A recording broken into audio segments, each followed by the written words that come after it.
keep getting involved in the show, exactly like Carmella de Kaiser has done. For a number of years now, Carmella's been kind enough to share her love of words with me, and a couple of days ago, we caught up to talk about where she was creatively back in 2006.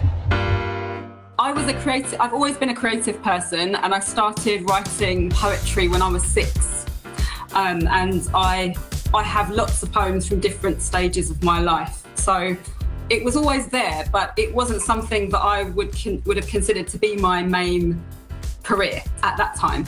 At that time, I was working in fashion, and I was doing a lot of merchandising and a lot of celebrity dressing and thinking about colour and thinking about pattern, but that was my main career. So I'm interested to see then whether or not the visual creativity that you were expressing at that point helped you to visualise how words could work. And was that a clear, like, hop, skip and a jump from fashion to poetry? Was there a transitional step in between? Well, I'm fascinated by colour, and I often think in colour. And I actually did an interview recently where someone asked me, how do I put my poetry collections together? And I said to them, I do sequence my poems in terms of colour. So I might start off with sort of pastels and then move to bright, vivacious colours, and then wind down with cooler tones in my head. I love this. So yeah. What is it then about poetry that scratches that artistic itch for you? Poetry for me is it's intrinsic to who I am, and it's a very big part of who I am. So I don't think of this as a job or a way to earn money.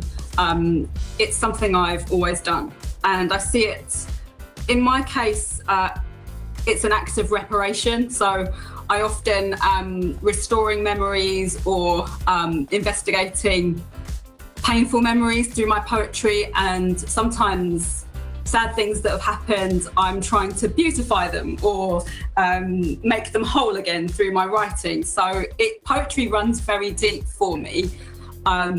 Even when I was younger, I could see that I was still creating and painting things. Whatever job I've done, I've tried to be expressive in that. Would I be wrong in saying then that poetry helps you process emotions and feelings?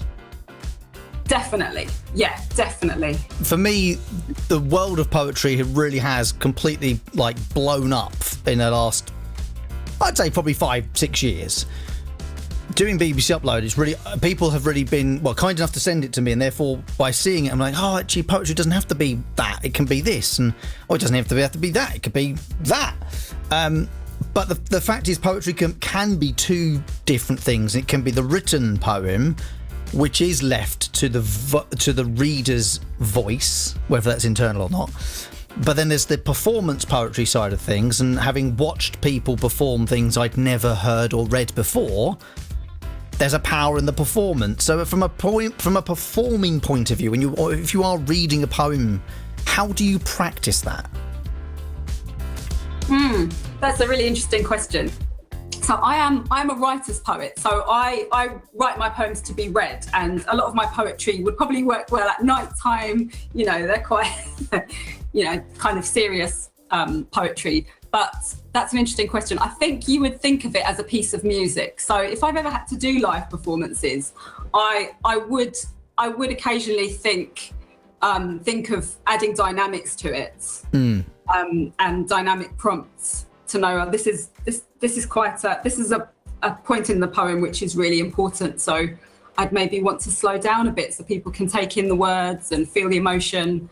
And maybe I'd want to get louder to emphasize another part of the poem. So I think it's quite a musical event when you perform poetry to other people.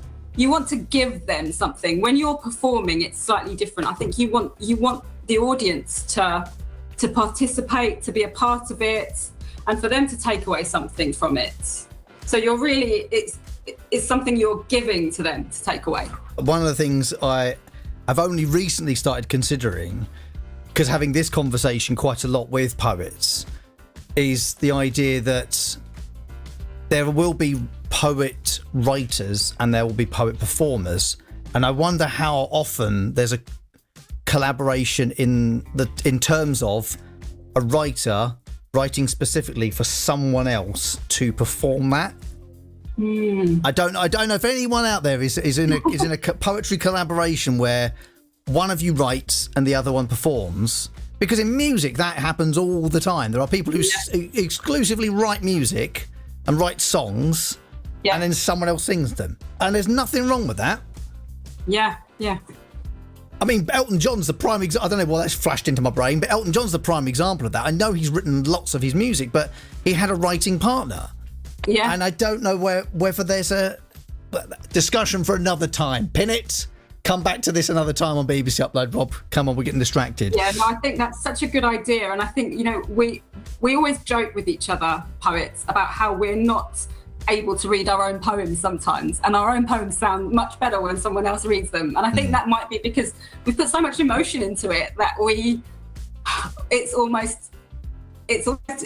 feel a little bit ashamed to read all that emotion for ourselves. But when someone else does it, they can really bring all that out in a much better way. So I think that's a good idea, actually. Carmela, what's next for you? Like, we're halfway through the year now, but like, what does the rest of 2026 look like for you as far as your poetry is concerned?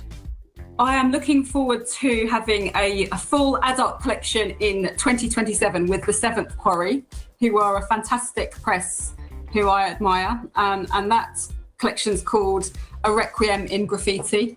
And that's coming out in May. And then later this year, I have a full children's collection coming out, which is called The Amygdala Safari.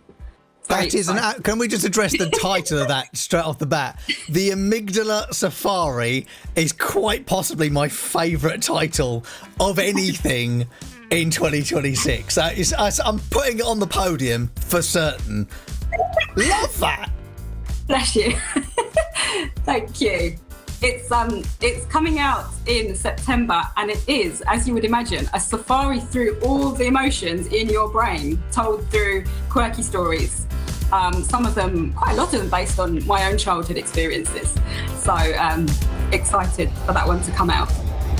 Uploader Carmela de Kaiser and friend of the show on BBC Upload, chatting with me recently about her love of poetry and words and where she was 20 years ago. And that question is only being asked this week as we are live from Henham Park in Suffolk for the 20th edition of Latitude Festival. As we've already heard this evening from Luke Wright, one of the curators at the Poetry Stage.